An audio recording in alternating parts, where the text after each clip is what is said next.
Chapter 3, verse 18 to 21. Ezekiel, chapter 3, verse 18 to 21. Okay?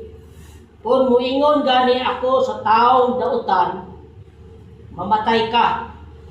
O kunya dili mo siya pahimangnuan o agnihon sa pagbiya sa dautan niyang pagkinabuhi aron maluwas siya, ang maong tao mamatay gayud diha sa iyang pagkadautan, apan ikaw ang paninglan o sa iyang kamatayon.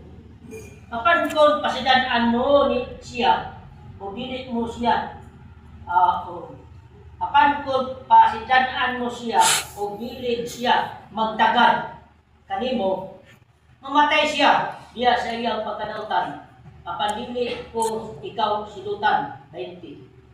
O kung may taong matarong nga musimang ngadto sa pagkadautan, itangan ko siya makapandol kaniya o mamatay gayud siya tungod sa iyang sala, kay wala mo man siya pasidan-i. Kalimtan ko ang maayo niyang binuhatan.